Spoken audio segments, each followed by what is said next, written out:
لیکن یہ ناف کا اگر یہ ٹیسٹ کر لیں گے، ناف کا پتہ چل جائے گا.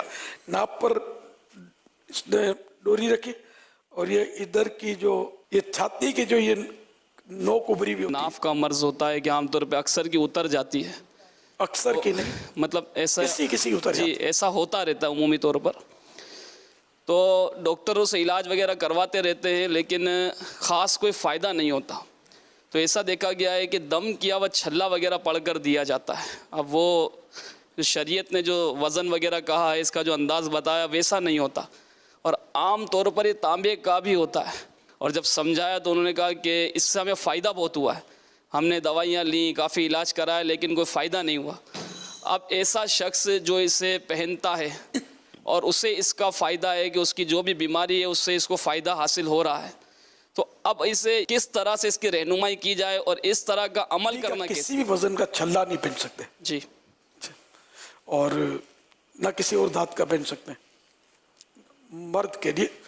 سو عورت کے لیے الگ احکام ہے. تو اب فائدہ تو وہ شراب بھی لوگ پیتے ہیں سکون کے لیے، تو عارضی طور پہ سکون اگر مل بھی گیا اس کو تو اس کا مطلب یہ تھوڑی کہ وہ شراب پیتا رہے، پھر پتہ چلے گا یہ قبر بھی خراب ہو گئی اور آخرت بھی خراب ہو گئی. جو شریعت نے منع کیا وہ منع ہے. تو بہرحال یہ کہ چھلا جائز نہیں ہے دھات کا، اور علاج موجود ہیں. اور گھریلو علاج میں ناف کا تو علاج موجود ہے آیتوں کے ذریعے، اور تجربہ ہے کہ ان آیتوں پر عمل کرنے سے مجھے تو ہو جاتا فائدہ، کبھی ناف اتر جاتی تو. اب ہر ایک کو سمجھ بھی نہیں آتی کہ ناف اترتی کیسے.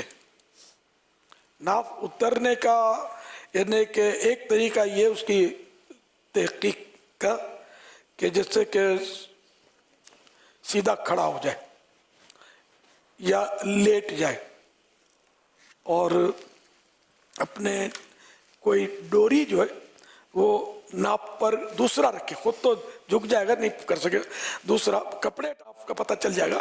ناپ پر اس نے ڈوری رکھی اور یہ ادھر کی جو یہ چھاتی کی جو یہ نوک ابری بھی اس تک اس کو ناپے، اور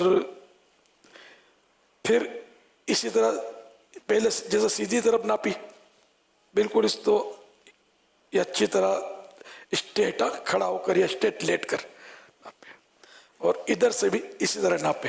اگر یہ دونوں برابر آ گئے نا تو ناف نہیں اتری ہے، کوئی اور وجہ ہے. ورنہ ناف اتری ہوگی نا تو ایک طرف سے یہ ناپ میں کچھ کم ہو جائے گا، تو اس کا مطلب ہے کہ ناف اس کی اتری بھی ہے. تو اب وہ عمل کریں گے نا جو میں نے عرض کیا تو انشاءاللہ یہ سیٹ ہو جائے گا. پھر آپ ماپ بھی لینا تو آپ کا یہ پورا ہو چکا ہوگا. تو ناف جب وہ اتر جاتی ہے تو بس وہ طبیعت بالکل بد مزگی، کھانے پینے کو جی نہیں، چائے دیکھ کر اس کو پینے کا موڈ نہیں ہوگا، پیٹ میں گڑبڑ، پیٹ لوز، مطلب پیٹ میں مطلب پرابلم بندہ محسوس کرتا ہے. اب وہ گولیاں دوائیں کھا رہے ہوتے ہیں، بعض اوقات فائدہ نہیں ہوتا. ناف کا اگر یہ ٹیسٹ کر لیں گے کا علاج، تو جب ناف اتر جائے، یہ پتہ چل جائے ناف اتری ہے، تو پارہ 3 آل عمران آیت نمبر 7 اور 8 کہ روزانہ ناف پر ہاتھ رکھ کر اول آخر 1 مرتبہ درود پاک کے ساتھ 7 بار پڑھ کر دم کرنا ہے ناف پر. یہ عمل تا حصول شفا کرنا ہے. اللہ کرے گا تو 1-2 دن میں ہی، مجھے تو 1-2 دن میں نے نوٹ کیا ہے، فائدہ ہو جاتا ہے الحمدللہ.